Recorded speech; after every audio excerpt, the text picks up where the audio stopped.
हमारे इतिहास में ऋषि मुनि योगी और संत उतना ही योगदान रखते हैं जितना कि एक सुखी परिवार में बड़े बुजुर्ग। हिंदू धर्म के प्रत्येक वैदिक ग्रंथों में ऋषि मुनियों का जिक्र जरूर होता है, पर शायद ही आपको ऋषि मुनि योगी और संतों में अंतर पता होगा।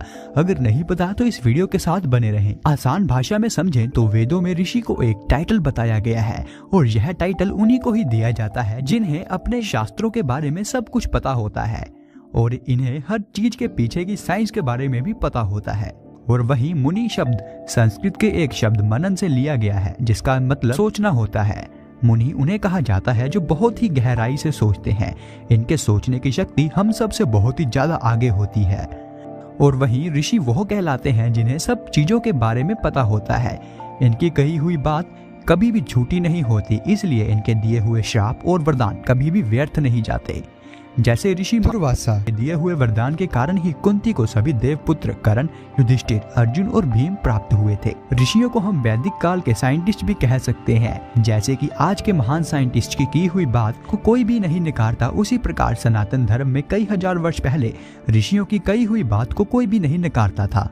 हिंदू धार्मिक ग्रंथों में 4 प्रकार के ऋषियों का जिक्र है। पहले महान ऋषि, जो कि ऋषियों के भी ऋषि होते थे।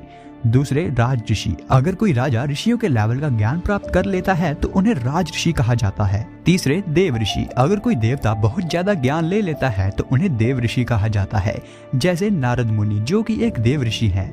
चौथे ब्रह्म ऋषि, ब्रह्म ऋषि वो होते हैं जिनके पास अपार आध्यात्मिक ज्ञान होता है, जैसे ब्रह्म ऋषि वशिष्ठ और ब्रह्म ऋषि विश्वामित्र जो कि श्री राम जी के गुरु थे। अब बात करते हैं कि साधु और संत कौन होते हैं। हमारे ग्रंथों में साधु उस आदमी को बताया गया है जो हमेशा सही रास्ते पर चलता है, जो कभी किसी के साथ गलत नहीं करता।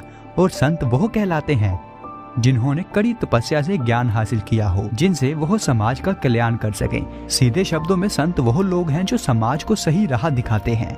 अब बात करते हैं कि सन्यासी कौन होते हैं। सन्यासी वो लोग होते हैं जिन्होंने इस संसार को त्याग दिया हो, इस संसार की सारी मटीरियलिस्टिक चीजों को छोड़ दिया हो, सिर्फ और सिर्फ भगवान को पाने के लिए।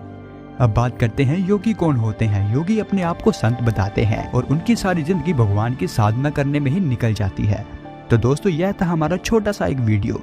हमने कोशिश की है थोड़े समय में आपको ज्यादा से ज्यादा ज्ञान दे पाए। अगर आपके हिसाब से हम इस काम में सफल हुए हैं तो हमारे इस वीडियो को लाइक करें और चैनल सब्सक्राइब करना ना भूलें। धन्यवाद।